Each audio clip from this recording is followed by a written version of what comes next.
Let's talk about the economy. Even though it's kind of a slow week as far as data go, there's always something to talk about. Mr. Jeff Cleveland joining me here in San Francisco, Principal and Chief Economist at Payne & Regal. Oliver. Great to see you, sir. Good to see you. Great to see you in person. Yeah, my pleasure. Loved having you on the show the last year and a half. I think you really have an underappreciated economic voice, and I want to hear more about it today because one of the main things that you've talked to us about is every turn where folks have gotten real bearish on the economy, you said it doesn't need to be like that, and you should also assume that rates then have a kind of capped downside as well. So walk me through where you're at now.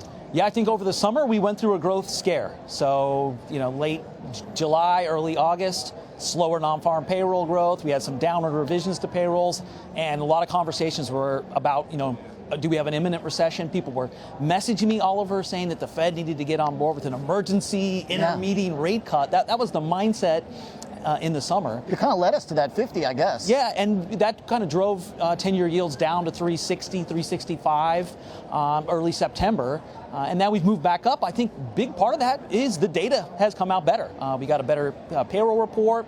The unemployment rate ticked down a little bit. Q3 spending and consumer spending and growth overall looks great. Q4 looks good. We might grow 3% in Q4. Walmart's a monster. So everybody's spending basically whatever they can afford to spend right now, it seems like. And that may not extend to like super high-end stuff, but it seems everything else is getting scooped up, gobbled up. Consumer, we look at aggregate consumer income as being the key driver of spending. Okay. When the U.S. consumer has income, they will spend.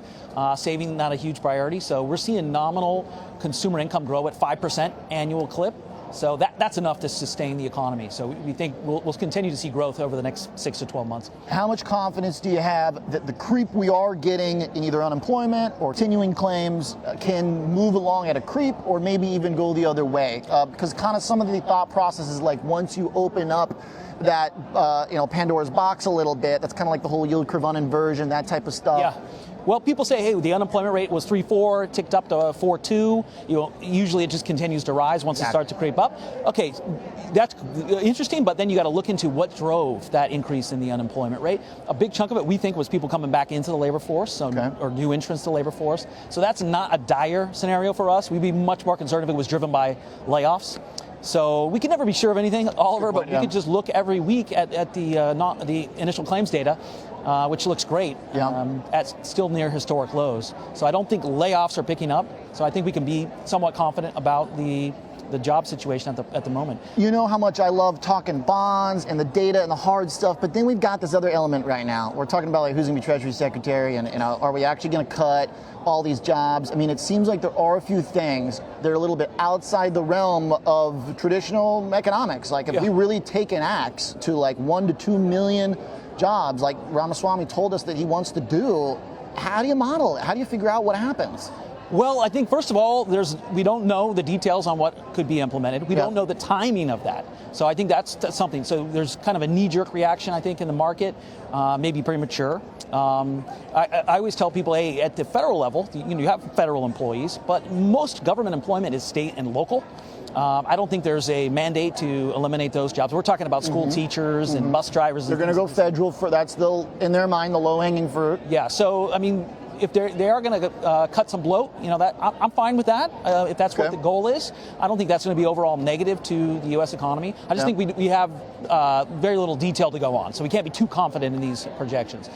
Same would be true on taxes. Sure. When are taxes going to be cut? When is that going to be done? When is it going to take effect? Is this a story for 2026 or 2027? That could have a different impact on markets. Do you see it creeping in ahead of the timeline it should be on? If we're talking things that are like 2026, 2027, which is very real, it takes time to pass policy. Yep. Do you see any of that informing the action of the last month? How much of it is like Trump 2.0? How much is it just what we talked about going into it? Better than expected economic outcomes, soft landing from the Fed, a little sticky inflation maybe? I think a big part of the move in tens since mid-September is better data. Went away from that growth scare. People realize, things are not rolling over. So that's a big chunk of it. I think more recently, though, the pricing in the Fed funds futures market, for example, I think for the past 3 years, Oliver, I've been hawkish. Sure. I've been saying that the Fed was going to hike more, they would stay on hold for longer, and they would cut later. and fewer times.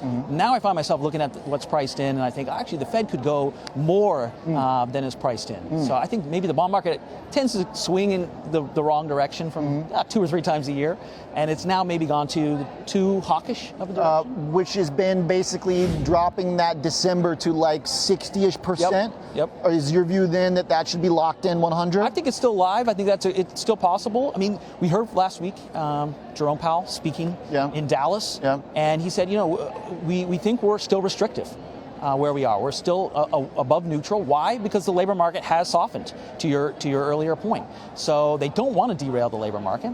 I think they're on track. We can get inflation. We think by the middle of next year, Oliver, we'll be back to around 2% core PCE year on year. Middle of next year. Okay. The Fed's on track there. They don't want to cause damage to the labor market. They're still restrictive. So I think the bias is going to keep reducing rates.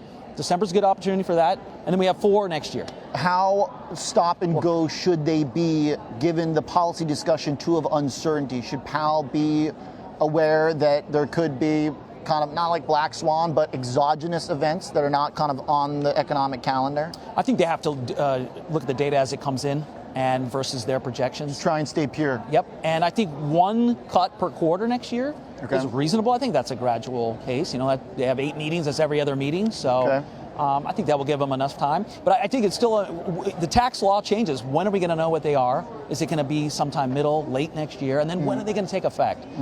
So that's, I think a lot of people think that it's happening immediately, but this is stuff that could play out over a much longer period, 6-8 quarters. If they keep cutting, if you're looking for a cut a quarter, if you're looking for December, and then the 50 basis points was the low for the 10-year to the day, does that relationship hold then going forward where the more they cut, higher yields go? Or at some point it's got to kick back around, right? I think, so when I think about 10-year yields, for example, 3 big factors for 10 years. The Fed path. Okay. So if they're cutting, that should bias towards lower rates. Okay. Inflation premium.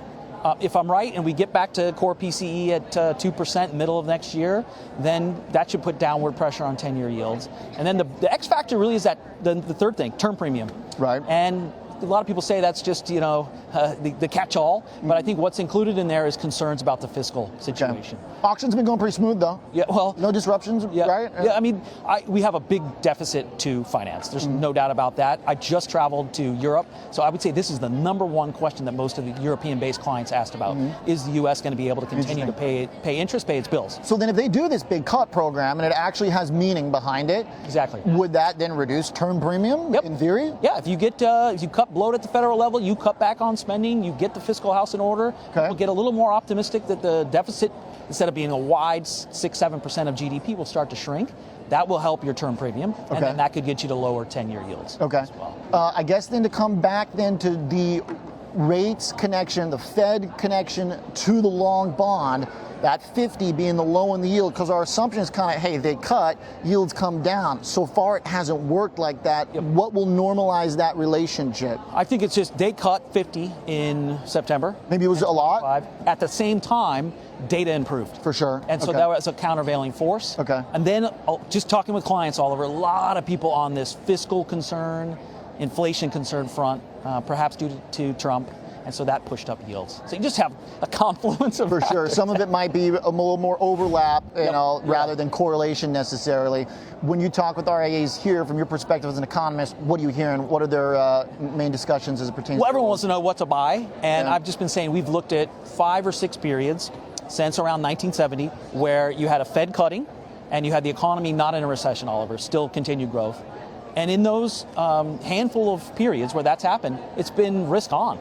I mean, it's been good for equities. So Payton & Regal is a bond firm predominantly, $160 billion under management, mostly in fixed income.